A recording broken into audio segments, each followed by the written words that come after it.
The story of the Spartans is one that transcends mere historical record, reverberating through the annals of time as a testament to the indomitable human spirit.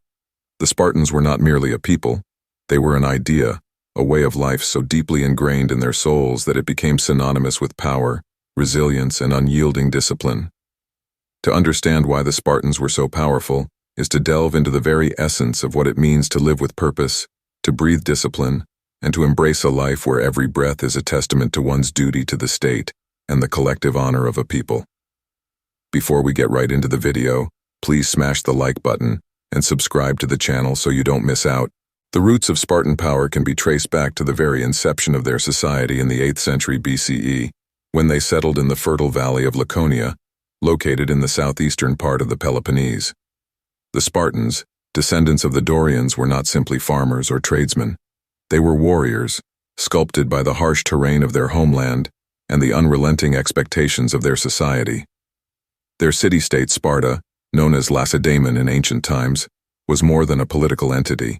It was a crucible, designed to forge the strongest and most disciplined soldiers in the ancient world. The Spartan society was built upon the principles of austerity, discipline, and communal responsibility, values that were rigorously instilled in every citizen from birth. Spartan society was also marked by its communal living and austere lifestyle. Private wealth was frowned upon, and luxury was considered a weakness.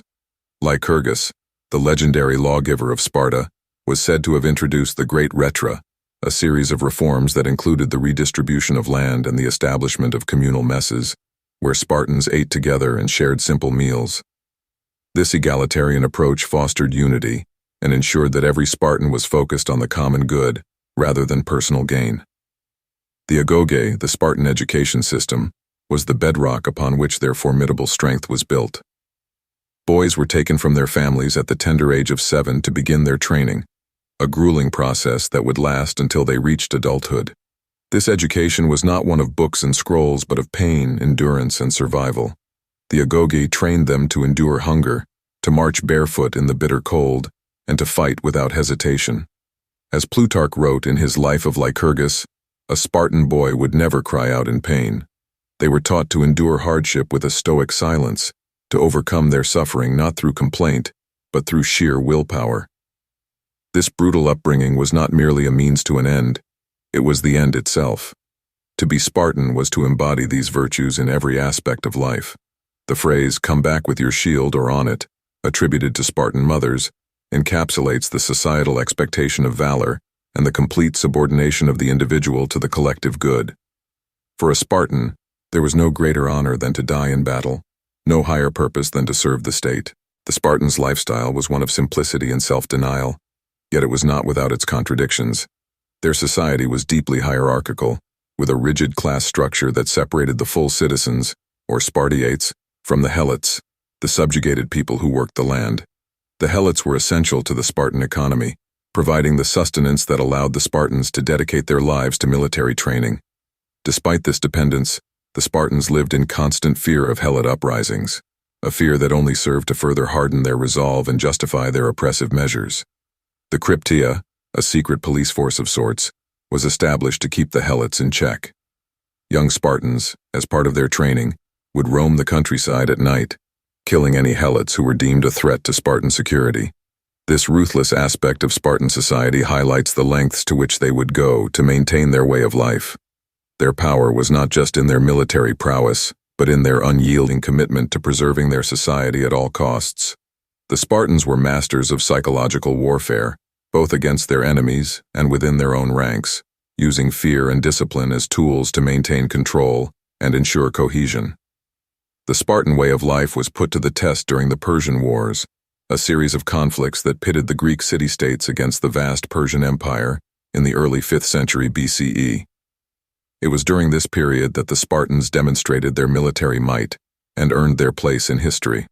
The Battle of Thermopylae in 480 BCE, perhaps the most famous of all Spartan engagements, is a perfect illustration of their power and resilience. Led by King Leonidas, 300 Spartans, along with a few thousand other Greek allies, made a legendary stand against the vastly superior Persian forces under King Xerxes. For 3 days they held the narrow pass at Thermopylae, inflicting significant casualties on the Persians and demonstrating the effectiveness of Spartan military training and discipline. The Spartans knew they were doomed, but that did not deter them. Their sacrifice became a symbol of courage and defiance in the face of overwhelming odds. As Herodotus recorded, when Xerxes demanded that the Spartans lay down their arms, Leonidas famously replied, "Molon lab, come and take them." This phrase has echoed through the centuries as a rallying cry for those who resist tyranny and oppression. The significance of Thermopylae extends beyond the battle itself. It was a defining moment that solidified the Spartan reputation for invincibility. The courage and discipline of Leonidas and his men inspired the other Greek city-states to unite against the Persian threat, leading to victories at Salamis and Plataea that ultimately secured Greek independence.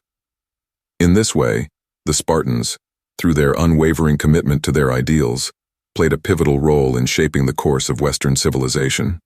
However, the power of the Spartans was not confined to the battlefield. Their influence extended into the realm of politics and diplomacy. The Peloponnesian League, a coalition of Greek city-states led by Sparta, was a powerful political and military alliance that dominated the Peloponnesian Peninsula for much of the 5th century BCE. This alliance allowed the Spartans to exert influence over much of Greece, shaping the political landscape in their favor. The Peloponnesian War, 431–404 BCE, a protracted conflict between Athens and Sparta, was the ultimate test of Spartan power and resilience. Despite suffering numerous setbacks, including a devastating plague and the temporary occupation of their territory by the Athenians, the Spartans ultimately emerged victorious, bringing an end to Athenian dominance and establishing themselves as the preeminent power in Greece.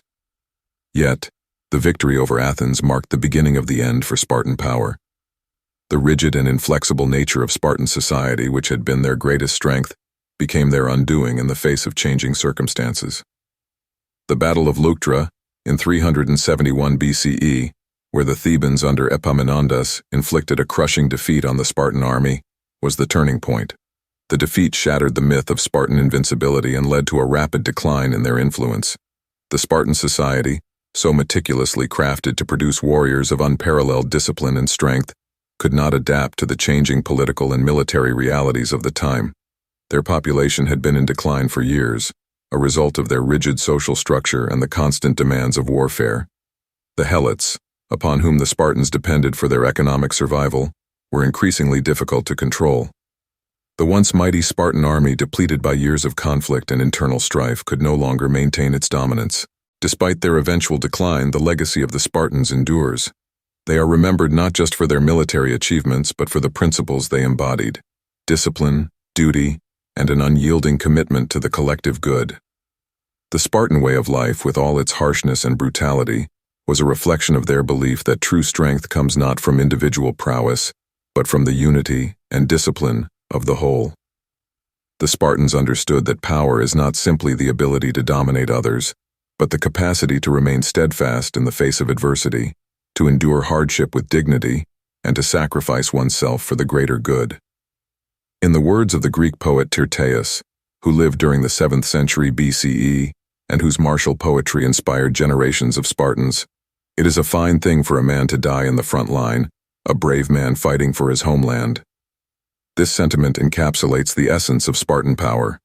The Spartans were powerful not because they sought power for its own sake, but because they were willing to sacrifice everything: comfort, freedom, and even their lives in the pursuit of an ideal.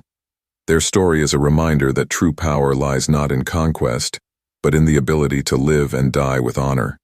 The Spartans' achievements, from their victories at Thermopylae and Plataea to their dominance over much of Greece, are testaments to the strength of their way of life.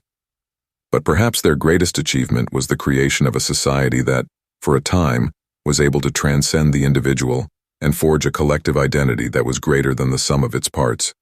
In a world where power is often measured by wealth and influence, the Spartans remind us that the greatest power of all is the power to remain true to one's principles, no matter the cost. Thanks for watching. Remember to hit the like button and subscribe to the channel so you don't miss out.